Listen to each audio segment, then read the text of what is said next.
पाकिस्तान तहरीक-ए-इंसाफ के मरकजी रहनुमा उस्मान डार ने पीटीआई छोड़ने का ऐलान कर दिया। उन्होंने कहा कि 9 मई हमलों का मकसद फौज पर दबाव डालकर जनरल आसिम मुनीर को ओहदे से हटाना था। मनसूबाबंदी चेयरमैन पीटीआई की ज़ेर सदारत इजलास में हुई।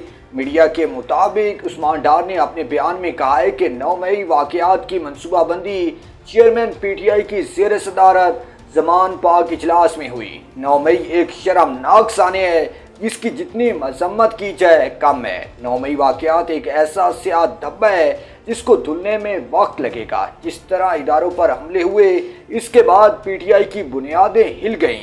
9 मई सिर्फ तारीख है, हमला करने की साजिश बहुत पहले तैयार हो चुकी थी। अक्टूबर 2022 में लॉन्ग मार्च का मकसद जनरल आसिम मुनीर की तैनाती को रोकना था।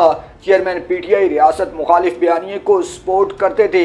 इमरान खान की गिरफ्तारी पर रियासती इदारों पर हमला करना है। चेयरमैन पीटीआई इस बयानिए को सपोर्ट करते थे। असास तनसीबात को निशाना बनाने की हिदायत खुद चेयरमैन पीटीआई ने दी। 9 मई हमलों का मकसद फौज पर दबाव डालकर जनरल आसिम मुनीर को ओहदे से हटाना था। चेयरमैन पीटीआई ने रियासत के साथ टकराव की पॉलिसी की भरपूर हमायत की। पीटीआई में हमाद असद, मुराद सईद, आसिम सवाती, फरूक हबीब फौज मुखालिफ ग्रुप थे। फौज मुखालिफ ग्रुप चेयरमैन पीटीआई की सबसे ज़्यादा करीब था। रियासत मुखालिफ बयानिया चेयरमैन पीटीआई की हिदायत पर बना।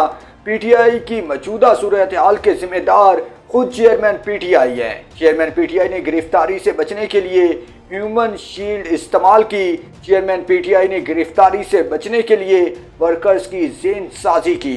जुडिशल कम्प्लेक्स इस्लामाबाद और ज़मान पाक में जो कुछ हुआ ये जेन साजी का नतीजा था।